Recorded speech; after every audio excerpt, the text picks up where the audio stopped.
So hi guys, welcome back again in Phoebe engineers. तो आज एक और नया अपडेट आया है जिसके बारे में हम डिस्कस करने वाले हैं। जनरली आरआरबी जेई की रिक्रूटमेंट है, वेस्टर्न सेंट्रल रेलवे की तरफ से निकला हुआ है। काफ़ी अच्छा रिक्रूटमेंट है, सबके लिए है। डिटेल में इस वीडियो में हम डिस्कस करेंगे। बट गाइस, उससे पहले आपको हमारे चैनल पे नए हो, हमारे चैनल फोबी इंजीनियर्स को जरूर सब्सक्राइब करें, पुराने हैं तो लाइक करें और शेयर करें। गाइस, मैं देखता हूँ मेरे बहुत सारे व्यूवर्स सिर्फ वीडियोस देख लेते हैं और सब्सक्राइब नहीं करते हैं। गाइस, आप क्या जाता है सब्सक्राइब करने में, एक रेड कलर का बटन आपको दिख रहा होगा, उस पे क्लिक कर दो, सब्सक्राइब हो जाएगा। और गाइस, हम अपने चैनल के बहुत 100 के बहुत पास पहुंच चुके हैं, तो प्लीज हेल्प करें हमारे 100 के करने में। 82.8 के पे हम आ चुके हैं, बहुत मेहनत से यहाँ तक पहुंचे हैं। 100 के तक पहुंचाना है गाइस, तो जल्दी से लाइक बटन, शेयर बटन और सब्सक्राइब बटन तो जरूर क्लिक कर लीजिएगा, ताकि हमारी नोटिफिकेशन आप तक मिलते रहे। तो चलिए गाइस, वीडियो को शुरू करते हैं।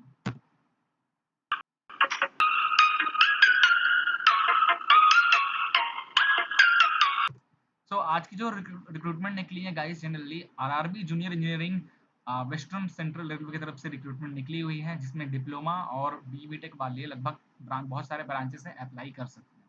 तो आप मैं उसके ऑफिशियल नोटिफिकेशन पेज पे आ चुका हूँ, और यहाँ पे आप देख सकते हो सबसे पहला ही वाला आया हुआ है, engagement of junior technical associate work electrical telecom SNT on contract basis. बस बात ये है गाइस, ये कॉन्ट्रैक्ट बेसिस पे आपका रहेगा, परमानेंट जॉब नहीं है, सिर्फ और सिर्फ कॉन्ट्रैक्ट बेसिस पे है।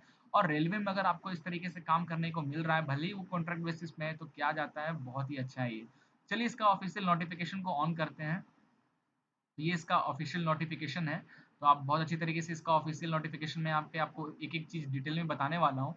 तो ये ओपनिंग डेट स्टार्ट हो चुका है 24 तारीख से, 24/7/2020, कल से इसका सॉरी, हाँ, कल से स्टार्ट हो जाएगा। इसका फॉर्म डेट कल से स्टार्ट है, आज 23 तारीख है ना, हाँ, कल 24 हो जाएगा, तो कल से स्टार्ट हो जाएगा। और इसका फॉर्म का क्लोजिंग डेट है 22 अगस्त को लास्ट डेट है। आप इनकी वेबसाइट जो है आप देख सकते हो, यहाँ पे वेबसाइट फ्लैश हो रहा है, इस वेबसाइट पे जाकर एक्स्ट्रा डिटेल वगैरह देख सकते हैं। बाकी यहाँ पे बना हुआ है किस तरीके से कहाँ जाना है, वहाँ पे आपको ये रिक्रूटमेंट मिलेगा।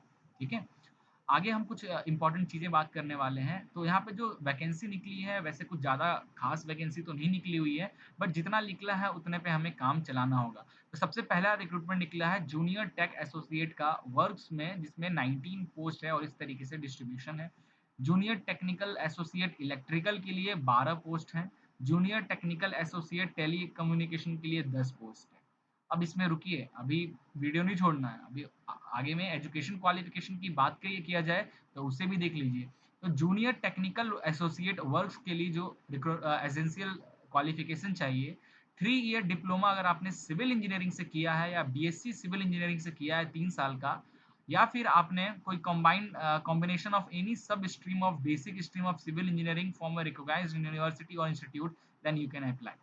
या फिर आपने वो 4 साल का बीटेक डिग्री किया है, बैचलर या बी बीटेक किया है सिविल इंजीनियरिंग से, या कोई छोटा मोटा कॉम्बिनेशन किया है, तो आप इस पोस्ट के लिए अप्लाई कर सकते हैं। अगला हमारा जूनियर टेक्निकल एसोसिएट इलेक्ट्रिकल के लिए। तो यहाँ पे अगर आपने 3 ईयर डिप्लोमा किया है मैकेनिकल से, इलेक्ट्रिकल से, इलेक्ट्रॉनिक्स इंजीनियरिंग से, या फिर combination of any sub stream of basic stream of mechanical electrical electronic, तो आप अप्लाई कर सकते हैं।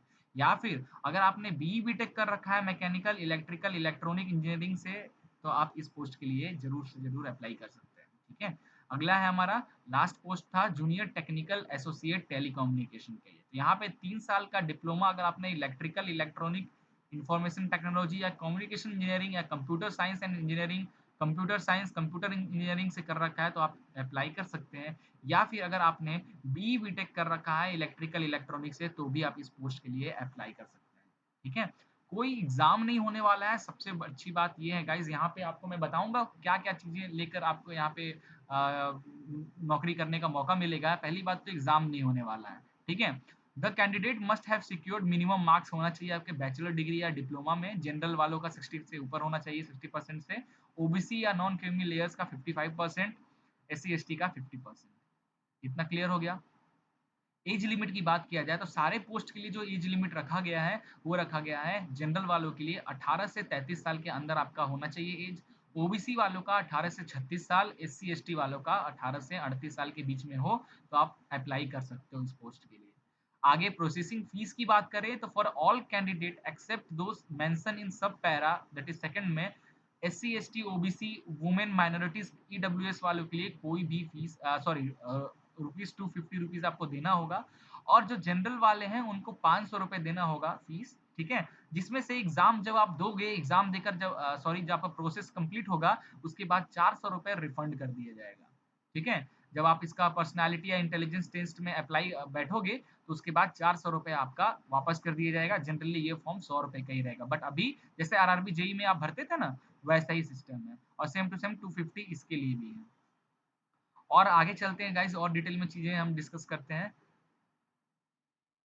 और जो रिफंड फीस है आपके बैंक अकाउंट में ही आएगा, जिस अकाउंट से आप पेमेंट किए होगे। तो अगर आपको आप किसी बाहर से इंटरनेट कैफे से जाके भरवाते हो, तो याद रखना, उसको बता देना कि भाई पैसा मेरा वापस आएगा। या फिर आप अपना डेबिट कार्ड, क्रेडिट कार्ड लेकर जाइए और अपने से भरवाइएगा, क्योंकि कभी-कभी क्या करते हैं कैफे वाले, अपने डेबिट कार्ड से पेमेंट कर देते हैं और जब पैसा वापस आता है तो आपको पता भी नहीं चलता है, ना ही आपको ध्यान रहता है। तो अपना डेबिट, क्रेडिट कार्ड लेके जाइएगा, उसी से आप पेमेंट करवाइएगा, ताकि जो फीस आए एग्ज़ाम देने के बाद 400 रुपए आपके अकाउंट में आ जाए। ओके? आगे बात कर रहे हैं सिलेक्शन किस बेस पे होने वाला है। तो क्वालिफिकेशन जो है, टोटल 100 मार्क्स का आपका यहाँ पे चीजें देखी जाएंगी। Candidate can apply either for UR post और for reverse post. Selection process है, टोटल 100 मार्क्स का होगा, जिसमें से क्वालिफिकेशन आपकी जो होगी वो 15 मार्क्स पे रहेगा। एक्सपीरियंस अगर आपके पास है तो आपको 30 मार्क्स कंसीडर किया जाएगा। पर्सनैलिटी और इंटेलिजेंस पे 15 मार्क्स आपको रखे जाएंगे। टोटल इस तरीके से 100 मार्क्स का आपका ये सब चीजें होंगे। अब जूनियर टेक्निकल एसोसिएट वर्क की बात करें तो मिनिमम क्वालिफिकेशन तो बता चुका हूँ 50%। हायर एजु बीटेक वगैरह बता चुका हूँ। एक्सपीरियंस अगर आपका है सिविल इंजीनियरिंग ओनली में, जूनियर वर्क्स के लिए सिविल इंजीनियरिंग में आपका एक्सपीरियंस है, तो 30 मार्क आपको यहाँ पे मिलेगा। जितने महीने का एक्सपीरियंस हो, जितना ज्यादा एक्सपीरियंस होगा उतना मार्क्स आपके यहाँ पे 30 नंबर के अंदर बढ़ते जाएंगे।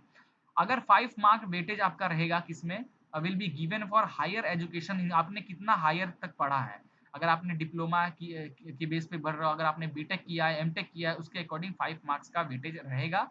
और 50% ओवरऑल परसेंट से ऊपर है तो उसके अकॉर्डिंग 50 मार्क्स आपको मिलेंगे।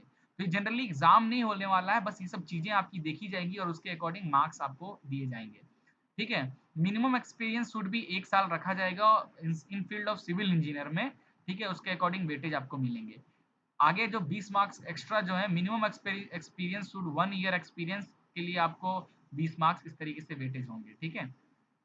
Weightage of additional experience, extra additional experience है, like work civil engineering Indian railway में काम किया हुआ है, फिर ऐसे में तो इसके अकॉर्ड 2 साल से ज़्यादा का एक्सपीरियंस है तो 10 मार्क एक्स्ट्रा वेटेज रहेगा। पर्सनैलिटी इंटेलिजेंस टेस्ट की बात किया जाए तो 15 marks have been kept for assessing personality intelligence such as other attitudes as necessary for the post. Distribution of mark will be in under 5 mark each for A, B, C. 3 sector होगा, उसमें practical and theoretical या फिर आपसे quality test या specification से related चीजें आपसे पूछी जाएंगी। तो 3 सेक्शन होगा, 5-5 नंबर का, उसमें 5-15 नंबर से आपकी वेटेज होगी। और then you can select for this 100 marks. Same है जूनियर टेक्निकल एसोसिएट इलेक्ट्रिकल में, तो यहाँ भी सेम है, 50% से ज़्यादा आपका मार्क्स है। जिस भी बीटेक आप उसमें किए हो तो 50 मार्क्स मिलेगा। आप कितना हायर एमटेक वगैरह किए हो, डिप्लोमा होकर बी बीटेक वाले हो तो एमटेक किए हो तो 5 इसके अकॉर्डिंग। तो आई थिंक आपको क्लियर हो गया होगा किस तरीके से ये मार्क्स को ले लेकर आपको यहाँ पे 100 मार्क्स से आपको मार्किंग करेंगे, और फिर जब आप शॉर्टलिस्टेड हो गए सब में, तो फिर आपको यहाँ पे कॉन्ट्रैक्ट बेसिस पे यहाँ पे सेलेक्ट हो जाएगा, ठीक है। और कुछ इंपॉर्टेंट ऑनलाइन एप्लीकेशन कैसा है, इस वेबसाइट पर जाकर आपको डायरेक्ट मैं लिंक वगैरह आपको प्रोवाइड कर दूंगा, आप डायरेक्ट भी फॉर्म भर सकते हो, ठीक है। बाकी एक बार नोटिफिकेशन जरूर भर पढ़ लेना, यहाँ पे किस तरीके से फॉर्म भरना है, ये सब जरूर आपको जरूरी है पढ़ना, ठीक है। विदाउट पढ़े ये सब चीज़ें आपको नहीं करनी है। बाकी नीचे डॉक्यूमेंट्स वगैरह बता रहा है। ओके, सैलरी की बात किया जाए तो यहाँ पे सैलरी 25,000 आपका रहेगा। जेड क्लास, वाई क्लास के लिए 27,000, एक्स क्लास के लिए 30,000 वर्क्स के लिए, ठीक है। अच्छी खासी आपको सैलरी दी जाएगी, उसकी चिंता मत कीजिए। मैं और भी कुछ इंपॉर्टेंट चीज़ें देख रहा हूँ, इसमें कुछ मिलता है तो मैं आपको बताता हूँ। ठीक है, इतनी ही चीज़ें हैं। माइनॉरिटी अगर आप हैं तो ये फॉर्म भरकर आपको रखना पड़ेगा। और भी चीज़ें हैं, डिटेल में आप पढ़ लेना किस तरीके से क्या करना है। ओके, तो गाइस आशा करता हूँ वीडियो वगैरह क्लियर हो गया होगा। एक बार इंपॉर्टेंट इंस्ट्रक्शन और ऑनलाइन एप्लीकेशन फॉर्म भरने का तरीका क्या है, एक बार ज़रूर ये दोनों आप खुद से पढ़ लेना। और कहीं दिक्कत वगैरह आता है तो आप हमें टेलीग्राम या हमारे जो इंस्टाग्राम पेज है, आपको डिस्क्रिप्शन में वीडियो का लिंक मिल जाएगा, उस पे आप हमसे पूछ सकते हैं, कुछ भी दिक्कत हुआ या फिर इस वीडियो के नीचे आप डायरेक्ट कमेंट भी कर सकते हैं। गाइस, यहाँ पे जो पास आउट स्टूडेंट है वही अप्लाई करें, जो जनरली क्या कह सकते हैं यार, ये सारे के सारे जो पोस्ट हैं, जो इस साल पास आउट हो रहे हैं, हो जाते, अभी तक उनका रिजल्ट भी आ जाता, डिग्री भी आ जाती, उन सब के लिए ये सब जॉब आ रहा है, बट लॉकडाउन की वजह से बेचारे वो सब ये सारे जॉब उनका छूटते जा रहा है। ये बहुत उनके साथ नाइंसाफ़ी हो रही है, बट क्या कर सकते हैं। सो गाइस, आशा करता हूँ वीडियो वगैरह समझ में आ गया होगा, तो 22 अगस्त से पहले जो भी एलिजिबल इंटरेस्टेड कैंडिडेट हों, वो जाकर ज़रूर फॉर्म भरें। चलिए मिलते हैं नेक्स्ट वीडियो में, तब तक के लिए जय हिंद।